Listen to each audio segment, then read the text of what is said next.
Ryo Mihara no despertó en su cama ni en este mundo. Abrió los ojos en medio de una luz blanca, silenciosa, sin cielo ni suelo, como si flotara en el vacío. Una voz desconocida lo llamó suavemente. Frente a él apareció una figura radiante que se presentó como un ángel. Con una sonrisa serena le explicó que Ryo había perdido la vida en un accidente, pero tenía una segunda oportunidad, reencarnar en un nuevo mundo, con la posibilidad de vivir como él quisiera. Sin pensarlo mucho, Ryo expresó su deseo de llevar una vida tranquila y pacífica. El ángel asintió con comprensión y le contó que sería enviado a un mundo donde la magia era real, un lugar llamado Fi. En ese mundo, una de cada 5 personas puede usar magia, y el elemento natural de Ryo resultó ser el agua. Para cumplir su deseo de paz, sería instalado en el Bosque Rondo, un lugar apartado y silencioso. Allí le habían preparado una acogedora casa y provisiones para 2 meses. Además, una barrera mágica protegía su hogar de cualquier criatura peligrosa. Ryo empezó su nueva vida con entusiasmo, aunque la magia resultó ser más difícil de dominar de lo que imaginaba.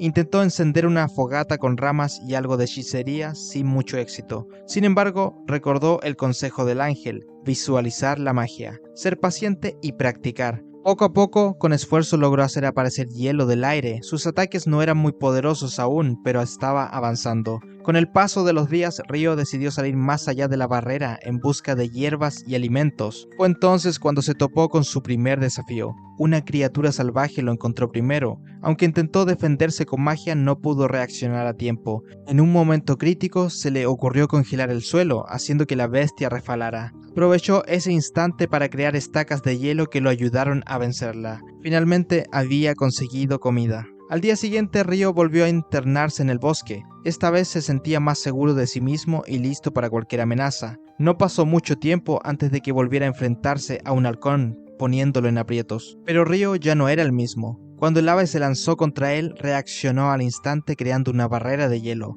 El halcón chocó de lleno y cayó al suelo herido. Sin embargo, no volvió a atacar. Se levantó, lo miró fijamente unos segundos y luego se alejó volando sin más. De regreso a casa, Ryo se dio cuenta de que se había desviado del camino. Mientras buscaba la ruta, notó una luz a lo lejos. Al acercarse encontró una figura imponente en medio de un lago, un Dullahan. Los días pasaron y Ryo se aventuró cada vez más lejos, recorriendo bosques, lagos e incluso la costa del mar. En cada encuentro con criaturas mágicas mejoraba sus habilidades. Por las noches regresaba al lago para enfrentarse al Dullahan, quien parecía ser más un maestro que un enemigo. Al finalizar uno de esos combates, la enigmática figura le entregó una espada hecha completamente de hielo. Tiempo después, Ryo volvió a encontrarse con el mismo halcón que había enfrentado semanas atrás, pero ahora era distinto, más oscuro, más grande, había evolucionado. En esta ocasión, el halcón podía anular sus hechizos y contraatacar con rayos. Ryo se defendió con dificultad, hasta que sacó la espada del Dullahan. Cuando el halcón intentó golpearlo con sus garras, Ryo desenvainó la espada y bloqueó el ataque. El combate continuó hasta que, en un salto final, Ryo logró clavar la espada en el cuerpo de la criatura. Había vencido. Se acercó al halcón, agradecido le mostró respeto, pues gracias a esa batalla había crecido y se había hecho más fuerte. De regreso a casa, algo imponente apareció en el cielo, un dragón. Los libros decían que frente a un dragón lo más sensato era correr, pero este era diferente. Se comunicó con Ryo telepáticamente y se presentó como Lewin. Le preguntó si él había sido quien derrotó al halcón, y Ryo, aún nervioso, admitió que sí. El dragón lo felicitó por la hazaña y le preguntó por la espada que portaba. Al verla, Lewin le reveló que esa pertenecía al rey de las hadas, y que si se la había entregado era porque le agradaba. Conversaron largo rato hasta que otro dragón llamó a Lewin, quien se despidió y partió volando. Mientras todo esto ocurría, el ángel que había guiado a Ryo desde el inicio revisaba su información en el gran registro. Entonces notó algo que lo dejó pensativo. Hace más de 10.000 años que no veía una habilidad oculta como la de Ryo, Juventud Eterna. Durante una de sus excursiones en busca de comida, Ryo se topó con algo inesperado, un barco naufragado a orillas del mar. Extrañado, se acercó con cautela y descubrió que no estaba completamente vacío. Dentro había un joven inconsciente, un sobreviviente. Ryo no dudó en ayudarlo. Lo llevó a su casa y cuando el joven despertó se presentó como Abel. Mientras compartía una comida sencilla, Abel no pudo evitar notar algo curioso. Ryo no usaba ropa normal como la mayoría de la gente. Por un momento pensó en preguntarle pero luego decidió que quizá era mejor no tocar ese tema. Tal vez Ryo era una persona humilde y no podía permitirse prendas y no quiso incomodarlo. Sin embargo, lo que sí lo sorprendió fue enterarse de que Ryo podía usar magia. Tras esto, con verdadera emoción le pidió que lo llevara al lugar donde encontró el barco, con la esperanza de recuperar algo importante. Fueron juntos, pero al llegar Abel no encontró lo que buscaba. Algo decepcionado le explicó a Ryo que debía reencontrarse con sus compañeros en el pueblo de Lune, al norte. El viaje sería largo, a través de montañas y zonas peligrosas. Por eso le propuso a Ryo que lo acompañara como guía. Ryo dudó un momento, pero luego aceptó, aunque antes sentía que debía despedirse de alguien importante, el rey de las hadas, aquel misterioso Dullahan que lo había entrenado. Volvió al lago una última vez y lo enfrentó en un combate simbólico. Al terminar, el Dullahan le entregó un traje de mago, como muestra de respeto y confianza. Ryo, agradecido, se inclinó con reverencia, sabía que dejaba atrás algo valioso. A la mañana siguiente ambos emprendieron el viaje. A medida que avanzaban, Ryo quedó impresionado por las habilidades de Abel como espadachín. Sus movimientos eran precisos, fuertes y elegantes, pero Abel también se asombró al ver que Ryo podía usar más de un conjuro a la vez, algo poco común. Mientras seguían su ruta fueron emboscados por un grupo de golems. Abel intentó enfrentarlos, pero sus ataques no hacían daño. Entonces Ryo, un paso al frente, concentrando su poder, creó un enorme cubo de hielo y lo dejó caer sobre los enemigos, aplastándolos por completo. Abel no podía creer lo que acababa de ver. Más adelante, en una zona montañosa, ambos supieron que los asentamientos humanos estaban cerca. Pero apenas cruzaron el paso, una enorme criatura se les interpuso, un grifo. Su tamaño y presencia los dejó paralizados. Sin pensarlo mucho, Ryo sacó un trozo de carne de su bolsa y se lo arrojó al grifo. Le gritó a Abel que hiciera lo mismo. Por suerte, funcionó. El grifo tomó los trozos y se marchó sin atacar. El camino siguió siendo peligroso. Se encontraban con muchas criaturas, pero evitaron pelear cuando fue posible. Todo iba relativamente bien, hasta que se toparon con los Givernos, bestias aladas conocidas por ser peligrosas. Abel comentó que normalmente se necesitaban un grupo de al menos 20 aventureros para enfrentarlos, y como Abel solo era un espadachín no podía hacer mucho por su cuenta. Pero Ryo ya tenía un plan. Cuando los Givernos descendieron, Ryo los recibió con una lluvia de estacas de hielo, clavándolos al suelo. Esa fue la oportunidad que Abel necesitaba. Con su espada remató a las bestias una por una. Trabajaron como un equipo y juntos salieron victoriosos. El viaje recién comenzaba, pero ambos sabían que desde ese momento no estarían solos en esta aventura. Tras varios días de camino, Ryo y Abel por fin encontraron un respiro en una pequeña posada al borde del sendero. Allí pudieron disfrutar de una buena comida caliente y un merecido descanso, preparándose para retomar su viaje a la mañana siguiente rumbo a Lune. El sol apenas comenzaba a filtrarse por el horizonte cuando llegaron a las puertas de la ciudad. Al acercarse, uno de los guardias que custodiaba la entrada reconoció de inmediato a Abel. Su expresión se iluminó con sorpresa y alegría, pues se trataba de alguien a quien daban por desaparecido. No fue distinto al llegar al gremio. Apenas cruzaron la entrada, las miradas se alzaron, las conversaciones se detuvieron y una oleada de asombro llenó el ambiente. Abel había regresado y lo había hecho con vida. Las muestras de afecto y alivio no se hicieron esperar. En medio de aquella conmoción, Ryo optó por alejarse un poco, sin intención de interrumpir el emotivo reencuentro. Se aventuró por las calles adyacentes explorando en silencio. Fue entonces cuando se topó con una elfa. Al verlo pasar, se quedó observándolo fijamente. Sus ojos se posaron con atención en el atuendo de Ryo, un ropaje con detalles únicos que reconoció de inmediato. Pertenecía al rey de las hadas, pero antes de que pudiera acercarse a decir palabra alguna, Abel apareció buscándolo. Tras reunirse nuevamente, Abel llevó a Ryo al gremio y lo presentó ante todos. Luego de una explicación, hizo una recomendación oficial que permitió que Ryo pudiera comenzar directamente como aventurero de rango D, un privilegio nada común. Pero antes de avanzar, Abel lo presentó ante las figuras claves del gremio: el jefe del gremio, Hugh Maglas, y la encargada de registros y evaluaciones, una joven de mirada aguda llamada Nina. La prueba para Ryo fue sorprendentemente simple, solo una entrevista y el registro formal. Impresionada por la recomendación de Abel y la serenidad de Ryo, Nina le sugirió que se alojara en las habitaciones del gremio. junto a otros aventureros novatos, ya que pronto se acercaba la primera incursión a la mazmorra local. Mientras tanto, Abel se reunió con los miembros de su propio grupo de aventureros. En cuanto comenzó a relatar sus vivencias junto a Río, la conversación se tensó, al mencionar que Río había acabado con guibernos y golems con una facilidad casi irreal. Su compañera Rin no pudo contenerse, su reacción fue de incredulidad, casi de alarma. En aquel mundo, criaturas como los guibernos eran una amenaza lo suficientemente poderosa como para arrasar ciudades enteras. Aún más, sus barreras de viento lo hacían virtualmente inmunes a la magia. Para un mago común, enfrentarse a ellos era un suicidio. Por eso el grupo no tardó en asumir que Abel estaba confundido o había interpretado mal lo que vio. Nadie podía hacer tal hazaña. Nadie excepto aquel mago de las leyendas, el mago infernal. Un ser envuelto en misterio, capaz de incinerar a 1000 soldados imperiales con un solo hechizo y borrar del mapa una ciudad entera con una invocación. Su poder era inhumano, casi mítico. Y sin embargo, si las palabras de Abel eran ciertas, si Río realmente había hecho lo que decía, entonces no estaba frente a un aventurero común.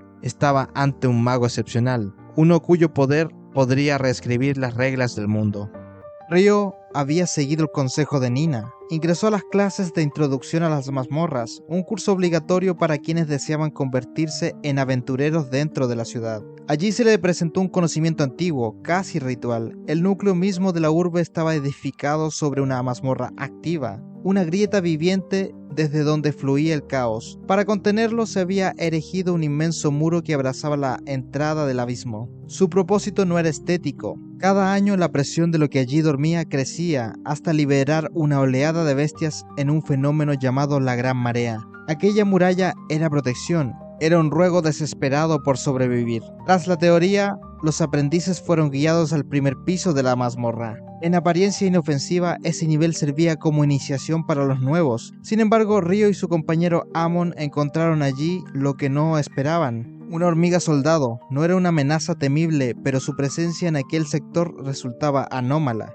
Amon, con nervios a flor de piel, se enfrentaba a su primer combate. Río contuvo la amenaza congelando a la criatura con una lanza de hielo y dejó que Amon finalizara el trabajo. Un paso inevitable en el camino del aventurero. De regreso al grupo, celebró en una taberna con entusiasmo. Amon, animado por la victoria, expresó su deseo de regresar a la mazmorra. Río aceptó acompañarlo, decidido a explorar los niveles más profundos. De pronto la taberna entera se sumió en un breve silencio. Abel, líder del equipo de aventureros Espada Carmesí, se acercó hacia Río para saludarlo. Su aparición causó desconcierto. Lo acompañaba Rin y Rilla. La primera observó a Río con una mezcla de duda. Rilla la contuvo con un gesto sereno. La escena terminó con la partida del grupo, pero la atmósfera había cambiado. Al siguiente día, Río y Amon descendieron nuevamente. Enfrentaron criaturas del segundo piso con mayor soltura. El hielo de Río y la espada de Amon se sincronizaban con precisión. El estilo de combate de Amon comenzó a llamar la atención de Río. Había en su técnica algo familiar, una sombra del mismo Abel. Río, por su parte, mostraba un dominio poco común para un mago. Su estilo no seguía escuela alguna. Había sido moldeado por instinto y por supervivencia. Al día siguiente, Río eligió el silencio y la lectura. Se perdió entre los anaqueles de la biblioteca, escudriñando libros de alquimia. Nada la convencía. La idea de comprarlos resultaba más práctica que intentar decidir en ese momento. Deambuló por un parque en busca de aire fresco, pero el mundo de pronto se oscureció. El cielo fue tragado por una sombra absoluta. Un eclipse lo envolvió todo. No era un evento astronómico. Era un velo, una jaula. Una presencia colosal descendió como una tempestad. Una llama gigantesca se precipitó hacia él. Instintivamente Río reaccionó. Agua, hielo utilizados como defensa. El ataque de fuego fue contenido, pero lo que apareció frente a él no era humano. Una mujer con cuernos retorcidos, ojos brillantes y una larga cola surgió entre las sombras del eclipse.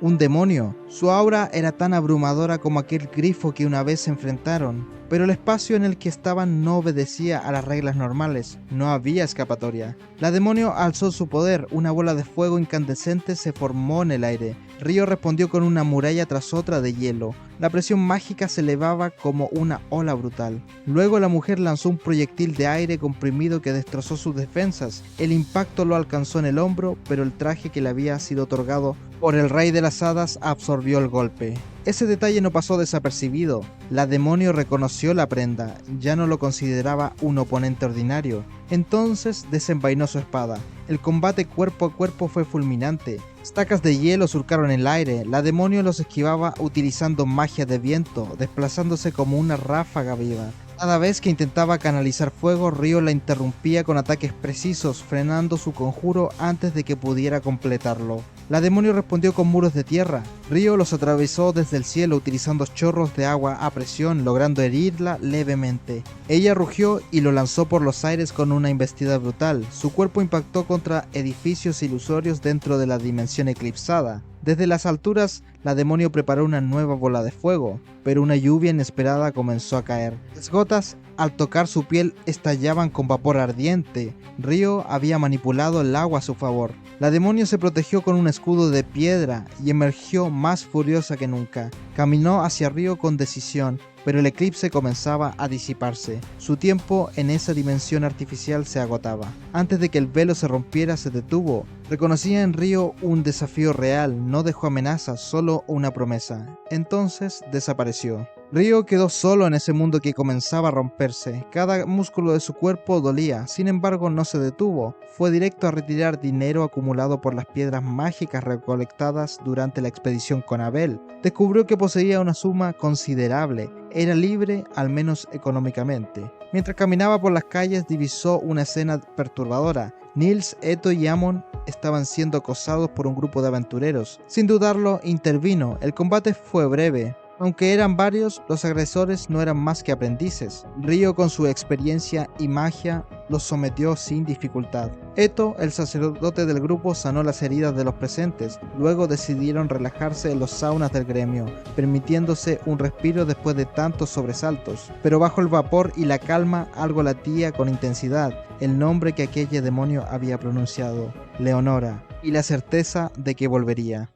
En el quinto piso de la mazmorra de la ciudad Lune, Amon, Eto y Nails lograron derrotar a un grupo de goblins arqueros que se encontraban en un sector donde no deberían estar. Preocupados por el hallazgo, decidieron regresar a informar al gremio. Una vez allí, entregaron a Nina las piedras mágicas extraídas de los cuerpos de los goblins. Su composición y energía confirmaban que aquellos enemigos efectivamente provenían de los niveles más profundos. Nina, inquieta por el informe, se dirigió de inmediato al líder del gremio. Al examinar las piedras comprendió la gravedad de la situación y tomó una decisión rápida: convocar a dos grupos de aventureros clase B, más fuertes de la ciudad, Espada Carmesí y la Brigada Blanca. Cuando Abel, líder de Espada Carmesí, fue notificado que su grupo debía acudir al gremio junto con Brigada Blanca, no recibió la noticia con agrado. La razón era clara: no simpatizaba con Phelps, el líder del otro grupo. A pesar de ello, ambos equipos se presentaron en el gremio, donde Phelps saludó cordialmente a Abel. Se reunieron y tomaron asiento para escuchar el informe. Hugh, líder del gremio, explicó con seriedad la situación. Un grupo de goblins arqueros del piso 10 había sido detectado en el nivel 5. Aquello no solo era anormal, podría significar el comienzo de la Gran Marea. Aunque la otra había tenido lugar 10 años atrás, aún era pronto para la próxima. El fenómeno observado no dejaba mucho margen de duda. Por ese motivo se les encomendó a ambos grupos la misión de adentrarse en la mazmorra y confirmar si realmente se trataba de la Gran Marea. Si así fuera, se cerrarían y reforzarían las puertas, se emitiría la alarma general y tanto aventureros como caballeros serían convocados para proteger la ciudad. Como compensación, Espada Carmesí y Brigada Blanca recibirían 100 monedas de oro al aceptar la misión y otras 200 al completarla. La expedición debía iniciar a primera hora del día siguiente. En paralelo, Ryo se levantó temprano. Mientras sus amigos partían a la mazmorra, él se dirigía una vez más a la biblioteca. Aún no encontraba lo que buscaba. Eto le recomendó dirigirse a la zona norte, donde se ubicaban libros permitidos para aventureros de rango D como él. Sin embargo, Ryo sabía que también había libros prohibidos, más tentadores, reservados para aventureros de rango B o superior. Aunque su verdadera intención era investigar sobre los Akuma, prefirió decir que estaba interesado en libros de alquimia. Al llegar a la biblioteca volvió a asombrarse por lo amplia y acogedora que era. A lo lejos vio una figura conocida, una hermosa elfa leyendo un libro. Era la misma que había encontrado cuando llegó por primera vez a la ciudad. Ella también lo reconoció y se presentó como Sera. A pesar de su belleza, Ryo respondió con naturalidad. Cuando Sera le preguntó qué buscaba, él respondió que buscaba libros de alquimia, en especial alguno que explicara cómo crear golems. Aunque en realidad estaba investigando sobre los Akuma, ocultó ese detalle. Sera, aunque sorprendida por lo complejo de su búsqueda, le comentó que conocía bien aquella biblioteca y que, si bien nunca había leído nada sobre la creación de golems, sabía de algunos libros que podrían ofrecer pistas. Mientras tanto, en la mazmorra los grupos de Espada Carmesí y Brigada Blanca se reunieron junto al líder del gremio. Todos los preparativos estaban listos. Sin embargo, justo antes de abrir las puertas, Abel detuvo a Hugh. Un presentimiento lo inquietaba. Le pidió a Lynn que usara su magia para ver a través de las puertas. La visión confirmó sus temores. Cientos de monstruos se aproximaban para salir de la mazmorra. Hugh dio la orden inmediata: encender las alarmas, bloquear la entrada y convocar a todos los caballeros y aventureros para proteger la ciudad. La gran marea había comenzado. Todos acudieron al llamado, tomaron posiciones sobre las murallas y esperaron. Al poco tiempo, la puerta de la mazmorra fue arrancada violentamente. Una inmensa horda de goblins emergió del abismo. Cientos de ellos cargaban arcos. Los magos lanzaron sus hechizos a distancia para interceptar sus ataques. El objetivo era claro: impedir que traspasaran la muralla que separaba la mazmorra de la ciudad. Durante horas los ataques no cesaron. Flechas y conjuros caían sobre los goblins, pero la horda parecía no tener fin. Los aventureros y caballeros comenzaron a agotarse y las flechas escaseaban. El líder del gremio, consciente de que después de la horda vendrían los enemigos más poderosos, ordenó a Abel y su grupo que se prepararan para bajar al campo de batalla. Al llegar el atardecer, la horda de goblins ya había disminuido. El líder del gremio dio la orden para que Espada Carmesí y Brigada Blanca descendieran al campo. Ambos grupos saltaron, tomaron posición y bloquearon los ataques restantes. Entonces, 3 enormes generales goblins emergieron de la mazmorra. Su aparición significaba que, si bien habían generales, también habría un rey goblin, y debían derrotarlos antes de que éste saliera. Abel y Phelps se lanzaron al ataque contra 2 de los generales. Rhynia y Shena se enfrentaron al tercero, mientras Lynn y Warren mantenían una formación defensiva.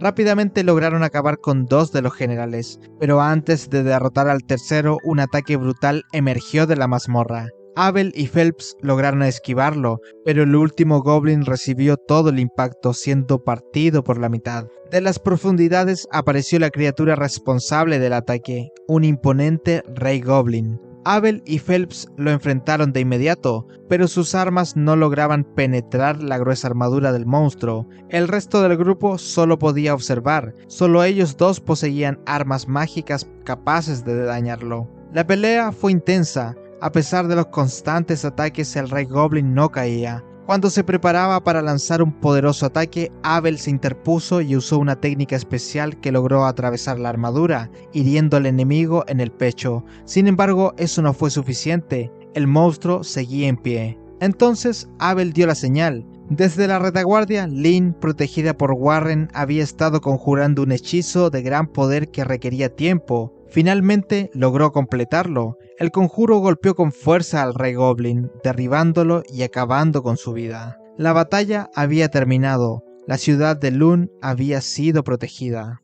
La taberna se había convertido en un hervidero de voces, risas y canciones. Tras el fin de la gran marea de monstruos, los aventureros festejaban como si el mundo hubiera sido salvado, alzando jarras rebosantes y chocándolas. En medio de aquel desorden alegre apareció Ryo, que apenas comprendía el motivo de tanta algarabía. La sorpresa en su rostro lo delataba. Había llegado tarde al triunfo y lo encontraba ya transformado en una fiesta. Mientras tanto, lejos de la música y la bebida, Hugh, el jefe del gremio, se encontraba sepultado en montañas de papeles. La victoria significaba para él más trabajo que celebración. Entre informes a los nobles, presupuestos de emergencia, pagos pendientes, restauración de infraestructuras y futuros planes de aprovisionamiento, apenas le quedaba espacio para respirar. Además, la mazmorra quedaría cerrada durante un mes y los investigadores de la capital vendrían a indagar en lo ocurrido. Para Hugh, el festejo era solo un ruido de fondo mientras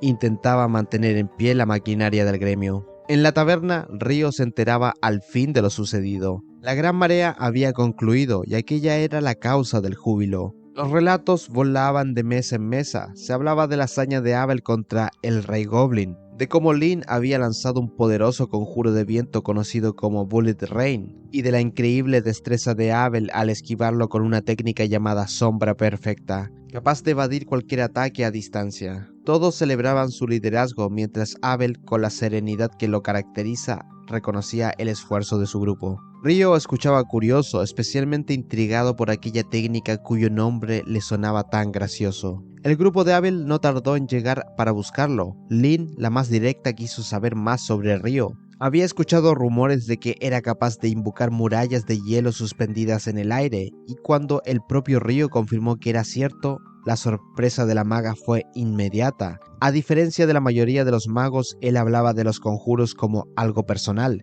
casi como un estilo propio, una visión extraña en un mundo donde todos repetían fórmulas establecidas. Esa afirmación causó un breve silencio, roto enseguida por la necesidad colectiva de dirigirse a la comida antes de que desapareciera de las mesas. Al día siguiente, la realidad reemplazó a la fiesta. Frente al tablón de misiones, Amon, Nils y Eto contemplaban con desánimo la ausencia de trabajos disponibles. Con la mazmorra clausurada y las reservas de materiales aún saturadas, nadie contrataba recolectores ni encargaba suministros. Ryo, que necesitaba mineral de cobre mágico para practicar alquimia, descubrió que el precio era desorbitado, $500,000 de florines por una sola piedra. Ante esa situación, ideó un plan diferente. Propuso contratar directamente a sus compañeros para que exploraran una mina abandonada cerca de Rusai, a medio día de viaje. Les ofreció pagarles con generosidad, además de comprarles el mineral a un precio justo. El trío, que no tenía otra alternativa, aceptó encantado, aunque sabían que no obtendrían reputación al no pasar por el gremio. Para ellos, la oportunidad era demasiado buena para dejarla pasar. Más tarde, cuando Ryo caminaba por el gremio, escuchó un alboroto. Desde la ventana del edificio observó como un grupo de caballeros del reino acosaba a una joven llamada Sasha. Su compañero Dan intentaba defenderla con desesperación, pero la arrogancia de los soldados se imponía con amenazas y espadas desenvainadas. En el momento crítico, justo cuando uno de ellos se disponía a atacarlo, algo extraño ocurrió. El caballero tropezó de manera inexplicable, cayendo de bruces contra el suelo. Intentó reincorporarse, pero volvió a desplomarse como si una fuerza invisible se interpusiera en su camino. El desconcierto de los soldados creció hasta que apareció Phelps, quien los enfrentó. No era un simple aventurero, se presentó como Phelps Heinlein, hijo del legendario Alexis Heinlein, antiguo comandante de los caballeros. Su nombre bastó para que los guardias retrocedieran, avergonzados por su propia conducta. Dan y Sasha agradecieron con respeto la intervención, aunque Phelps pronto comprendió que el misterioso tropiezo no había sido casual. Su mirada se desvió hacia Ryo, que observaba desde la ventana. Fue entonces cuando ambos cruzaron caminos por primera vez. Phelps, líder de la Brigada Blanca y noble heredero, había escuchado de Abel que la Gran Marea habría sido más fácil con la ayuda de Ryo. Ahora, tras aquella cena, entendía mejor por qué. El día terminaba con esa nueva conexión, un reconocimiento tácito entre dos aventureros muy distintos, pero destinados a encontrarse en las páginas de la misma historia. En el restaurante, Ryo disfrutaba de una comida tranquila hasta que Abel apareció. Era extraño verlos a ambos solos, cada uno con su propio plato. Entre bromas, insinuaciones sobre romances imposibles, la escena parecía más de dos hermanos en disputa que la de dos compañeros de armas. Sin embargo, aquella comida escondía algo más serio. Abel, que rara vez pedía ayuda, buscaba a Ryo para una tarea concreta. La razón era inquietante. Algunos caballeros reales enviados como guardaespaldas de un investigador amigo de Abel habían demostrado ser corruptos. Esa misma noche, Abel tenía que salir a localizarlos antes de que causaran más problemas. En el camino, ambos se tropezaron con un grupo de aventureros desconocidos, forasteros que no habían estado en la fiesta de bienvenida y que resultaban sospechosos, más aún con la mazmorra cerrada. Ryo advirtió la irregularidad, y Abel confirmó que solían llegar aventureros de otras ciudades, pero no en un momento como ese. No tardaron en descubrir que eran hostiles. Una emboscada cayó sobre ellos. Los atacantes, confiados, no esperaban la reacción fulminante de Ryo. Con apenas un gesto, una lluvia de esferas de hielo impactó contra todos, derribándolos en cuestión de segundos. Abel observó asombrado de la fuerza de su compañero. Identificó a los derrotados como aventureros de nivel C procedentes de Yekler, la capital de Andalú. Un hecho tan extraño como alarmante. Decidieron dejar el asunto en manos de la guardia, aunque Ryo no pudo evitar burlarse del inusual sentido de justicia de Abel. Mientras tanto, en otro punto de la ciudad, Phelps paseaba con tranquilidad, hasta que los mismos caballeros que habían acosado a Sacha lo siguieron con ansias de venganza. No llegaron lejos. Chena, su fiel compañera, los interceptó y con un conjuro de fuego devastador redujo a cenizas cualquier amenaza. Phelps, impasible, la felicitó por su acción. Al día siguiente, el gremio hervía de tensiones. Los investigadores enviados por el rey habían llegado, y Hugh se encontraba en una batalla verbal contra ellos. Requisaban provisiones, ordenaban abrir la mazmorra sin demora y exigían protección de aventureros. Hugh, exhausto, protestaba con la furia contenida de quien carga solo con el peso de la ciudad. Clive, uno de los líderes de la expedición, le recordó la autoridad completa otorgada por decreto real, aunque Arthur, más conciliador, intentó apaciguar los ánimos prometiendo suministros desde otras ciudades. La discusión se resolvió de manera precaria. La mazmorra sería abierta, pero bajo la advertencia de que el gremio no asumiría responsabilidad alguna por lo que pudiera ocurrir. Fuera del bullicio, Ryo se disponía a comer cuando fue interrumpido por una joven desconocida. Se presentó como Natalie Schwarzkopf y llevaba consigo una carta urgente dirigida a Abel. Ryo, a regañadientes, la guió hasta el gremio. Allí entregó la misiva proveniente del profesor Hilarion de la capital, que solicitaba la cooperación del grupo en apoyo a los magos de la corte en la investigación de la mazmorra. Aquello preocupó a Abel. La clausura no era un capricho, sino una medida establecida desde que, décadas atrás, un grupo de aventureros de nivel A había entrado y jamás regresó. Ni siquiera aquel equipo liderado por un hombre cercano al nivel S había podido salir con vida. Lo que se ocultaba en los niveles profundos de la mazmorra seguía siendo un misterio insondable. Natalie despertó interés en el grupo cuando se supo que pertenecía a una prestigiosa familia de magos de agua. Sin embargo, confesó no haber oído jamás de un hechizo capaz de levantar muros de hielo en el aire, algo que Ryo hacía con naturalidad. El asombro de Lin fue inmediato. Abel, por su parte, fue tajante. Ninguno debía enfrentarse a Ryo bajo ninguna circunstancia, pues estaba convencido de que incluso unidos no tendrían posibilidades. Si alguna vez llegaban a verlo como enemigo, lo más sensato sería rendirse. Era la primera vez que su grupo escuchaba a Abel hablar con tanta seriedad sobre alguien. La investigación en la mazmorra avanzó lentamente. Durante 3 días descendieron 7 niveles sin hallar un solo monstruo, lo cual resultaba más perturbador que un combate. Los instrumentos de mana no mostraban anomalías y sin embargo la sensación de vacío crecía. Los investigadores presionaban para seguir adelante, convencidos de que los orígenes de la Gran Marea se hallaban más allá del nivel 38. Rilla confirmó que esa también era la hipótesis de antiguos contactos suyos en el Templo Real Central. Mientras tanto, el gremio continuaba organizando trabajos menores, protección de caravanas y escoltas de suministros. Los aventureros de bajo nivel quedaban relegados y Hugh intentaba mantener el orden. Ryo, siempre perspicaz, preguntó por las piedras mágicas que habían dejado los monstruos de la Gran Marea. La respuesta lo desconcertó. Todas eran de color claro, incluso las del Rey Goblin y sus generales.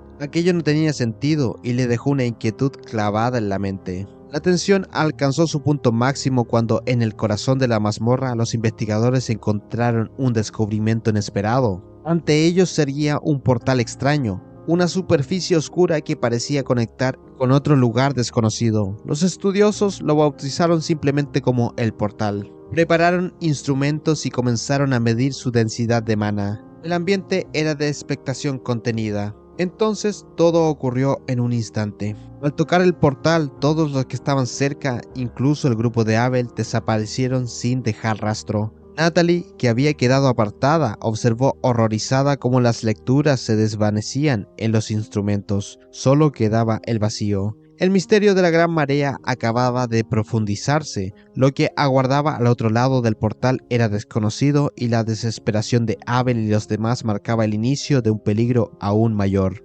El mundo se quebró en un parpadeo, el suelo desapareció bajo los pies del grupo y pronto todos se encontraron rodeados de una penumbra inquietante. No había cielo, ni muros, ni horizonte, solo una vasta oscuridad que los envolvía como un océano sin fondo. Lo único que rompía aquel vacío era el césped verde que se extendía bajo sus botas, brillando tenuemente como si emanara su propia luz. Abel se apresuró a reunir a los suyos, su voz firme resonando en el silencio opresivo. Rigia y Lynn confirmaron estar ilesas y Arthur, aunque desconcertado, afirmó que todo parecía en orden. Sin embargo, esa seguridad era frágil. Bastaba mirar alrededor para comprender que habían sido arrancados de su realidad y arrojados a un lugar desconocido. No estaban solos, el equipo de la Universidad Central había sido arrastrado con ellos. Voces nerviosas se alzaron entre los investigadores mientras Clave, director del proyecto, trataba de mantener el control. Ordenó a todos revisar sus alrededores con cautela, aunque sus palabras apenas podían ocultar la ansiedad en su rostro. Cuando uno de los investigadores le preguntó qué había sucedido, Clave lanzó su hipótesis con la frialdad de un académico. Aquello no era un simple accidente, habían sido teletransportados, y lo más alarmante, todo parecía estar relacionado con el misterioso portal. Según la teoría clásica, los monstruos de la Gran Marea provenían de lo más profundo de la mazmorra, más allá del nivel 38, pero la evidencia que tenían frente a sus ojos destruía esa idea. Para Clave, la situación no era solo peligrosa, era también una oportunidad. Descubrir el verdadero origen de la marea, demostrar que todo procedía del portal, ese hallazgo lo catapultaría sin esfuerzo al puesto de jefe del departamento. Su ambición lo cegaba incluso mientras en la lejanía siluetas oscuras comenzaban a moverse, acercándose poco a poco al grupo como depredadores atraídos por su presa. En la mazmorra, el desconcierto era total. Natalie observaba con incredulidad los instrumentos de medición. Todas las lecturas habían desaparecido. Rod intentó refutarlo, pero pronto una nueva señal irrumpió. Las presencias estaban en el nivel 40. Un nivel prohibido, inexplorado, más profundo de lo que cualquier aventurero había alcanzado. Y luego, de golpe, la señal se desvaneció. La tensión aumentó con la llegada del decano Christopher Blatt, enviado personalmente por el rey para supervisar la investigación. Su figura imponente llenó de gravedad el lugar. Su voz serena pero firme exigió un informe de lo ocurrido. Rod explicó lo que todos temían. Quienes habían ingresado a la mazmorra desaparecieron uno a uno, como si se hubieran desvanecido en el aire, y las breves lecturas parecían confirmar lo imposible, habían sido arrastrados al nivel 40. Christopher comprendió de inmediato la gravedad, nunca nadie había superado el nivel 38, y más allá del 30 ya era un infierno incluso para los grupos de rango B. Si Crimson Sword, el equipo contratado por Lune, estaban con ellos, entonces los riesgos eran incalculables. La noticia debía llegar cuanto antes al gremio de aventureros. Rod, tenso pero disciplinado, obedeció las órdenes. Natalie, en cambio, presa de su preocupación, huyó del lugar en busca de ayuda por su cuenta. Ella sabía exactamente a quién acudir. En el gremio de aventureros, Nina irrumpió agitada, con el rostro desencajado. Informó a Hugh, el maestro del gremio, de la desaparición del equipo de investigación y de la solicitud urgente del decano Christopher. Hugh reaccionó de inmediato. No solo se trataba de una crisis académica. Entre los desaparecidos estaba Abel y su grupo. Con voz firme ordenó que el personal se preparara de inmediato.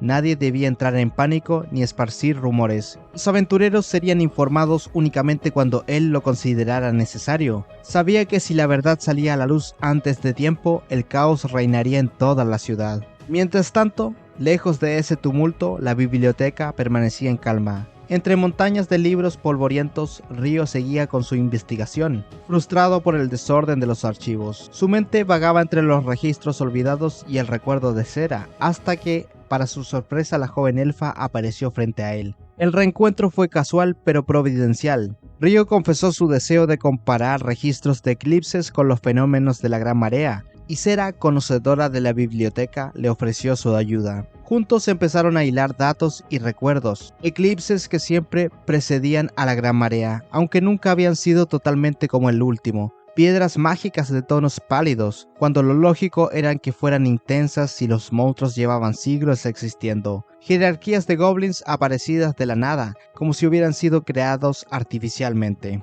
Cada hallazgo aumentaba el misterio. Era como si alguien o algo hubiera manipulado las piezas del tablero en secreto, liberando criaturas recientes pero en un orden social forjado en las sombras. La escena regresó al grupo perdido en el vacío. Arthur comparaba la sensación del viaje con su experiencia previa en una mazmorra del oeste. Aquello había sido sin duda un teletransporte, pero lo más inquietante era la atmósfera. El aire tenía un peso extraño, un eco mágico que erizaba la piel. Rigia lo reconoció, era idéntico al del santuario cerrado, un hechizo sagrado de alto nivel capaz de repeler cualquier ataque. Si esa barrera los contenía, significaba que estaban atrapados en un recinto artificial, vasto y sin límites visibles. Para Abel, aquello confirmaba la gravedad de su situación. Ordenó a Lynn usar sonda, y el hechizo reveló lo impensable. A 500 metros se reunían cerca de 1 millar de humanos y más de 50 presencias desconocidas, seres que ni la magia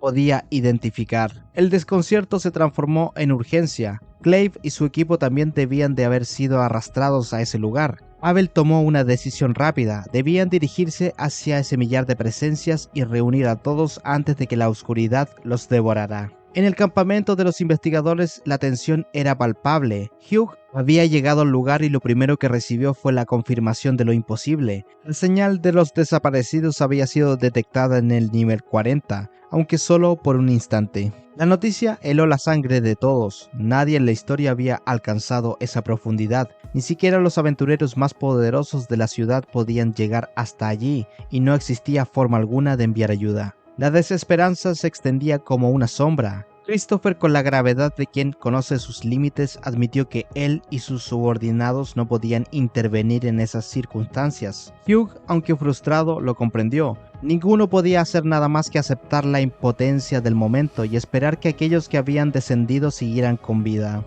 En el nivel 40, el infierno se desató. Los investigadores eran atacados a distancia por proyectiles corrosivos que derretían todo lo que tocaban. Los gritos de auxilio se mezclaban con el chisporroteo de la carne y las ropas al desintegrarse. Los magos trataban de reunir a todos dentro de la barrera protectora, pero las criaturas que emergían de la oscuridad eran demasiadas. Cuando las figuras se hicieron visibles, el terror recorrió el grupo. No eran bestias comunes ni monstruos de la mazmorra, eran demonios, seres de pesadillas que según los registros eran enemigos de dioses y ángeles, inmunes a la magia, más fuertes que los humanos y considerados la encarnación misma de la desesperación. La desesperanza se transformó en lucha cuando los aventureros llegaron para auxiliar a los investigadores. El combate se tornó caótico, guerreros y magos se enfrentaron con lo que tenían, lanzando proyectiles mágicos y enfrentando a los demonios con espadas. El suelo temblaba con cada impacto, y entonces finalmente el grupo de Abel apareció en el campo de batalla.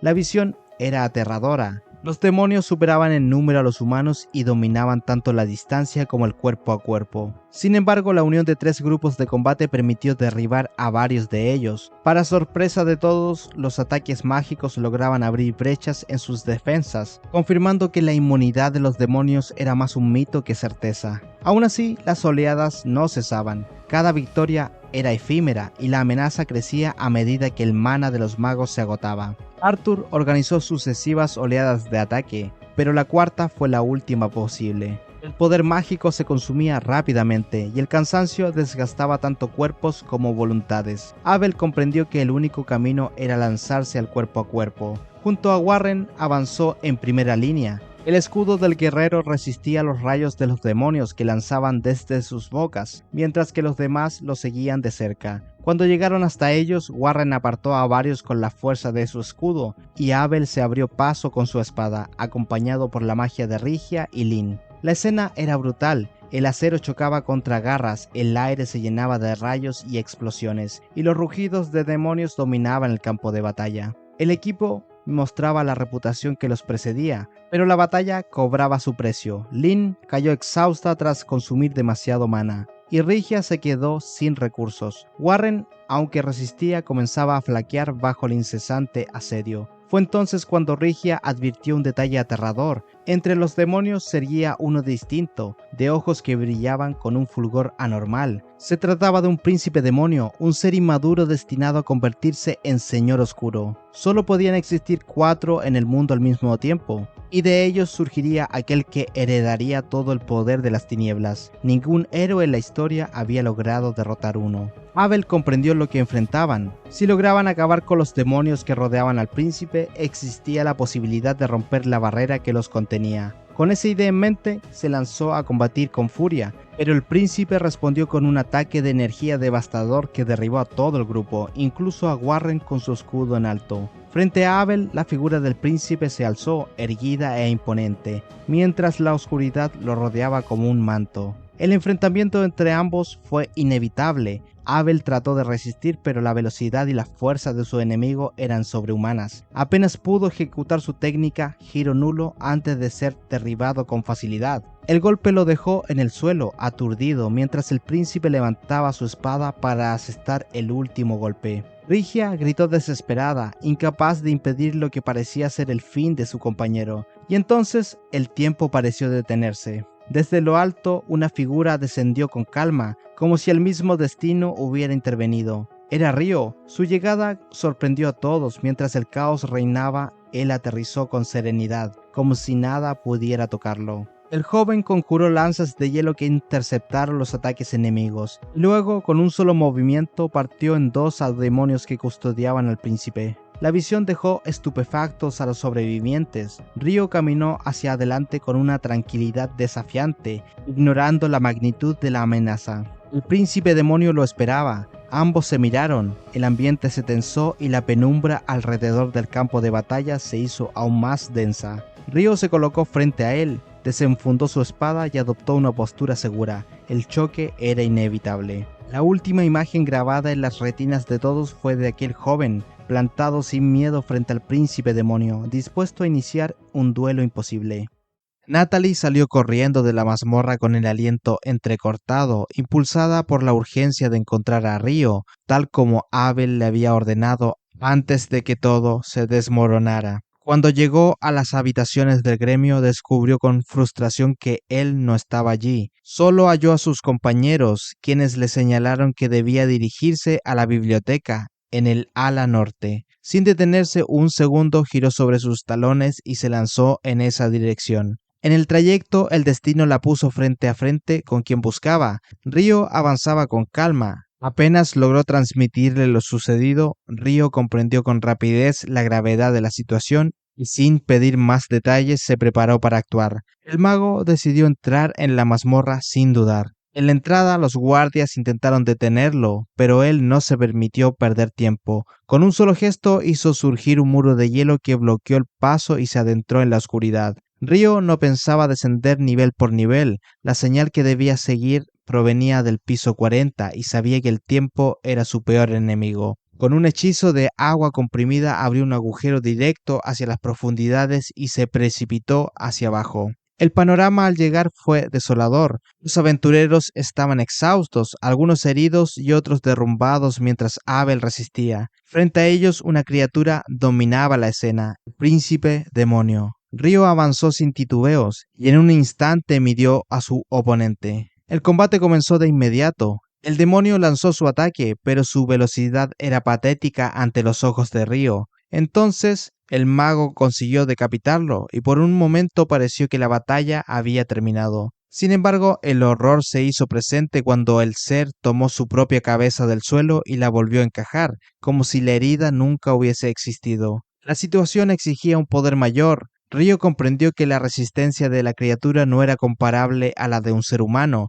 pero también notó su fragilidad en comparación con enemigos mucho más formidables que había enfrentado antes. Decidió acabar con él de una vez. Elevó su magia y liberó un torrente de proyectiles de agua que atravesaron cada fibra del demonio hasta alcanzar su núcleo. El cuerpo se desintegró en un instante. El silencio que siguió fue pesado, roto solo por la respiración agitada de los sobrevivientes. El alivio recorrió el grupo cuando comprendió que la amenaza había sido erradicada. Abel agradeció a Ryo, consciente de que sin su intervención habrían perecido allí. Los cuerpos caídos reposaban en el suelo y sobre ellos pesaba la tristeza de la pérdida. Los líderes del grupo aseguraron que los restos serían recuperados cuando la magia lo permitiera y que las piedras mágicas recogidas servirían para ayudar a las familias de los fallecidos. Fue entonces cuando descubrieron que aquellas piedras eran de un negro profundo, algo nunca visto en las provincias centrales. Arthur, consejero del Departamento de Magos Reales y representante de la corte, reconoció que era la primera vez que contemplaba algo semejante. Sus experiencias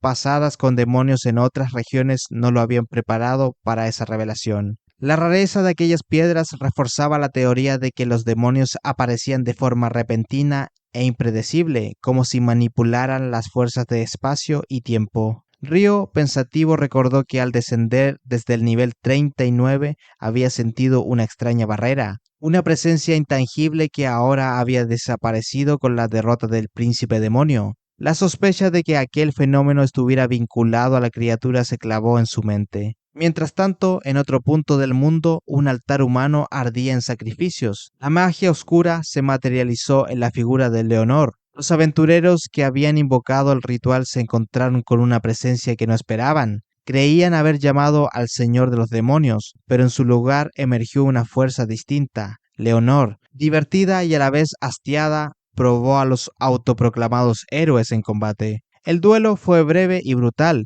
Con una sola embestida atravesó al líder del grupo, demostrando que su poder estaba muy por encima de sus expectativas. Decepcionada por la fragilidad de sus oponentes, tomó para sí una esfera negra que reposaba en el altar. Antes de marcharse dejó caer palabras que serían recordadas como un presagio oscuro. No era la líder de los demonios, y existía un humano mucho más fuerte que cualquier héroe. Un humano al que ya había enfrentado, y cuyo nombre resonó como un eco en aquel lugar, Ryo. Con esas últimas declaraciones atravesó un portal y desapareció, dejando tras de sí un ambiente impregnado de temor e incertidumbre. De vuelta en la mazmorra, el grupo de Abel emprendió el camino hacia la salida. En su trayecto encontraron a otros aventureros de Lune, lo que revelaba que la anomalía de teletransporte solo había afectado a ciertos niveles. Fue en las escaleras donde Ryo y Arthur hallaron una esfera agrietada que parecía emanar un extraño mana, aunque su energía se había disipado recientemente. Arthur la aseguró en una bolsa barrera, consciente de que aquel objeto era una pista crucial. Al ascender, la tensión comenzó a disiparse poco a poco. Abel, agradecido por la intervención de Ryo, le prometió que no olvidaría su ayuda.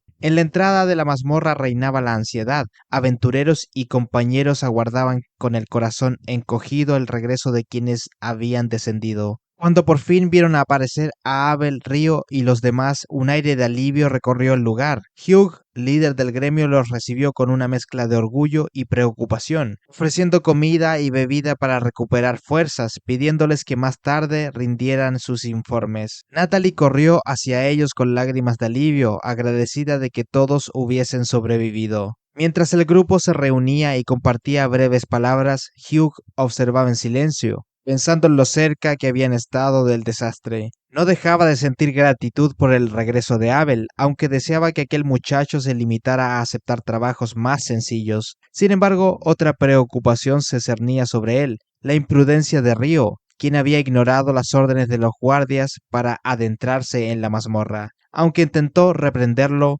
pronto se enteró, gracias a Arthur, de que todos debían su vida a la intervención de aquel joven. Arthur decidió llevar a Hugh hasta la tienda de campaña para relatarle lo ocurrido con detalle. La revelación cayó como un rayo. No habían enfrentado simples monstruos, sino demonios, y entre ellos incluso un príncipe demonio. Hugh apenas podía creer que hubiesen regresado con vida. Aunque reconocía la capacidad de Abel, Arthur fue claro en señalar que, de no ser por Ryo, el grupo entero habría perecido. El príncipe demonio, criatura que parecía imposible de derrotar, había caído bajo la espada del muchacho, sin que éste mostrara el menor titubeo. El asombro de Hugh fue absoluto. No entendía del todo quién era Ryo, más allá de haber escuchado que en el pasado había acompañado a Abel en la travesía de las montañas maléficas. Sin embargo, Arthur tenía claro algo. Aquel joven era un aliado demasiado valioso, pero también un riesgo si los aristócratas se enteraban de su existencia.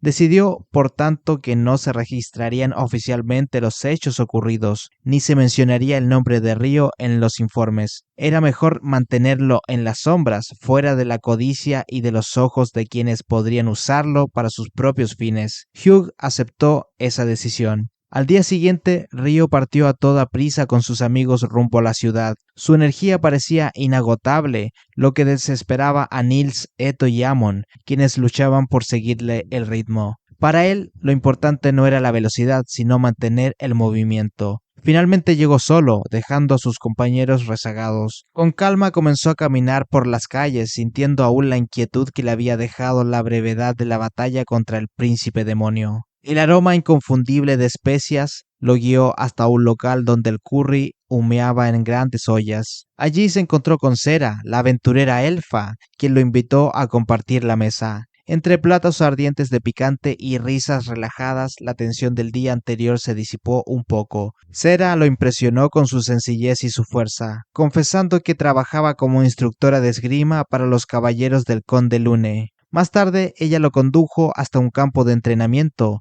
Allí ambos midieron sus habilidades en combate. El duelo fue intenso y veloz, con estocadas, bloqueos y giros que parecían bailar al ritmo del viento. Sera reveló que usaba magia para incrementar su velocidad y aún así Río fue capaz de seguirle el ritmo durante gran parte del enfrentamiento. Finalmente ella logró desarmarlo, pero no sin reconocer la increíble defensa que había demostrado. Para Sera, aquello era prueba de que Río no era un aventurero común, sino alguien que ocultaba un entrenamiento excepcional, quizás legado por su misterioso mentor. El combate concluyó con respeto mutuo, sin embargo las obligaciones de Sera la reclamaron y antes de partir le confió a su asistente Reylita la tarea de acompañar a Río de regreso. Al salir, el destino volvió a cruzar el camino de Río con el de Hugh, quien viajaba en un carruaje. El maestro del gremio lo invitó a subir, asegurándole que deseaba hablar sobre lo ocurrido en la mazmorra. Aunque estaba agradecido por su valentía, también debía imponer cierta disciplina.